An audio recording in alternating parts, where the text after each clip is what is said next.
Hi guys, I am Crystal Sky and we're here with day 22, I believe. Today we are doing a YouTube tutorial by Danica Sells. I don't know if I pronounced that correctly, but this is the video I have on screen. We are doing how to paint flat washes. So that's the tutorial we're going to be using today. The materials I'm going to use are this Royal Langnickel brush that I've been using forever. It's really dirty. Some water and my Artist Drove watercolors. So it's gonna be a little loud in here, but because I'm recording during the day. But I hope you guys can hear me. Let's get started. Oh, I'm also using my Global Arts watercolor sketchbook. Alright, so I listed my supplies earlier, so I didn't have to do it in the voice narration. Sweet. So today's video, or with today's pictures that I drew, honestly, I don't think I did a very good job, and the washes were completely blotched and everything like that. But the first one, I wanted to do like a little wallpaper almost, with some cute little mushrooms on the side. I lined them with just a Micron 01, just really quick. Didn't take me that long. Pardon the background noise in my intro, my outro, and now. I'm recording during the day, which I don't normally do, but I have stuff to do tonight, so I can't I can't record tonight. So it's just it's gonna be a little heavy on the background noise. So the Micron 01 or 01.1, it's a really small. The brush that I use for the flat wash in this, I don't like. It doesn't hold any water nearly, so by the time I get it to the book or with the paint on it, with the water on it, the water's already dried. It barely holds any water at all, which sometimes it's really hard to control. Sometimes it gets very wet and the water goes everywhere, and other times there's no wet and it's too dry, and that's why it didn't get a good wash. So I had a lot of trouble with this first piece. I did two pieces today. The first section of the tutorial, she states or says that she does something with shapes, where she blocks it off and does washes in smaller shapes. And I decided to do just a picture first with a flat wash, to see if I could just get a flat wash over a large area, and I could not. It's pretty bad. The footage is sped up to 200%, so it's pretty quick. This took me a really long time. I don't know, I'd say about, for these really quick washes, should have taken me maybe 20 minutes. It took me like twice that. I'd say like 40 minutes. So, you know, that's just how it goes. Skies are really difficult, so it's just a problem with everything that occurs on a daily basis. So, God, I keep saying so, because my thoughts are all in a crazy place right now. The mushrooms, this was a really cute idea, and I wish I had executed it better. Just having, like, cute little mushrooms in the corner and then the whole paper being blue, like a wallpaper, would have been great. I've actually been thinking about getting doing a computer wallpaper for my background, because I want to change it up every once in a while. And it would be nice to be able to do that, but I don't know, I just can't get a flat wash with watercolor. I might have to do like a marker or something and just do a flat background that way. Anyway, I tried to fix it, but the gradient it just turned into a gradient, which is cool. Gradients are cool, but it's not what I was going for. Also, the purple that I used for the mushrooms a little bit later in the video, the purple was a little too messy. It really showed that it was too messy. It was also too wet, so it went everywhere. So that's fun. That's just, you know, my day today.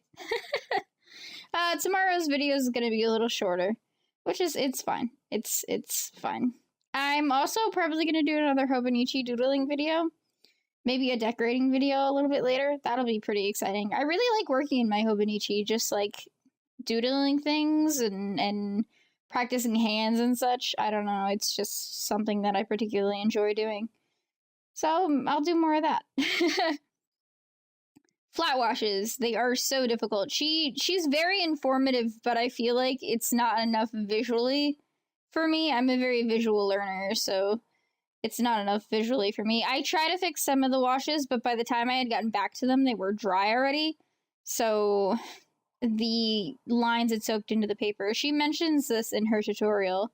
Also, my finger there made a little dot a couple times. I tried getting the paper to lay flat. I should have used a clip, and I normally do, but I just couldn't find my clips today. I have a very small selection of clips, and I need to, like, buy more of them because I can never find them when I need them. And then they're everywhere when I don't need them. The worst. So yeah, that's me attempting to fix it, but by that time it had already dried, so it didn't turn out great at all. I'm not happy with any of this that occurred there, and you can see my ruler in the corner. But, you know, it happens. It really does. So I'm not very good with working with watercolors, and I'm trying to improve, and that's what these 30 days of learning is. So I only have a couple more days. I wonder if I can improve a little bit. So this design, I decided to do what she does in the beginning of the tutorial, where she breaks up a page with little symbols, or with little shapes. And I decided to just do hearts, like do a little pattern with hearts on them. Some of them are a little deformed, and you know what, I just drew them really quick. I didn't want it to be like a real piece. But it was just nice to break up the page in like a little design. I did this all straight into Micron. It wasn't like I was going for a real design or anything like that. I just wanted to practice flat washes with a way to break up the paper, which would be hearts. So I have a bunch of big stuff and a bunch of little stuff. And I didn't try to do a big flat wash behind it because I didn't like the brush that I was using, and I would have had to use the bigger brush. This is my little flat brush. It's a water brush that I got with my artist drove.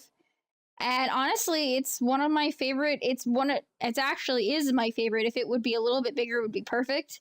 My favorite flat brush that I have. I only have that other brush that I used for the previous one, and this as a flat brush. And honestly, I love this flat brush. The washes came out much better. And because they were small, it was easier for me. But I just love this brush much better. It holds water, and it's just easier to fill, and I don't have to fill anything up, and it's 200% better. It is a 200% better brush. So it was definitely much easier. It was so much easier to apply the washes on some of the things. But as you can see, the washes are still not perfect. Here, I was trying to do a gradient without it being too strange in the middle. It turned out all right for a gradient, but it wasn't perfect. And I was a little disappointed with it. I'm starting to dislike this paper, the Global Arts watercolor paper. I feel like it absorbs the watercolor too quickly, and it doesn't stay wet as long as it should, which it dries almost immediately, which would be good if I were outside being, like, watercoloring outside, but I don't think I'll ever watercolor outside, so that's probably a problem there. My girls are barking. It's alright. Just ignore them. They're adorable. So just a little self-advertisement. I'm going to be streaming on Twitch on Thursday, probably around Thursday night. Hopefully the Global Test Fire will go live for Splatoon at a decent time so I can record, like, Thursday night at midnight. I mean, it'll be Friday. But Friday at midnight in the morning. So, I'm pretty excited for the Splatoon 2 Global Test Fire, which is what I plan on streaming. I'm probably going to do a test stream of Legend of Zelda that day as well. So if you want to go check that out, the link's in the description below to my Twitch. And that's going to be my first ever stream, so if you guys could come show some support, that'd be amazing, because I'm super nervous about streaming, because I'm a jumble normally, and I normally have to do a couple takes of these voice narrations, and I can't just do takes on a live stream, so I'm a little nervous. So the colors here I tried to keep with a reddish and a pinkish, because, it's hearts, kind of like a Valentine's Day theme. One of them I wanted to stick out, so I used a purplish blue, and I actually really like it, even though some of the hearts are deformed. It looks kind of cute. So that's it. I do swivel my paper over this way and that way, and now we're gonna have the outro. Alright guys, so I let everything dry. This big flat wash here was a complete and utter failure. Really bad, really blotchy. So I did this part of the tutorial where she sections some things off into different shapes, and this turned into a gradient, which I figured halfway through it would be a gradient. This turned into a gradient. They pretty much all turned into gradients. None of them are really flat washes. So I'll keep flat washes, I guess, are a work in progress. Not too good here. Not too good here. Alright guys, so I will see you tomorrow for, what are we doing tomorrow? Let's see, 23? Oh, tomorrow we are doing some line work, so that's exciting. I will see you guys tomorrow for more 30 Days of Learning, and bye.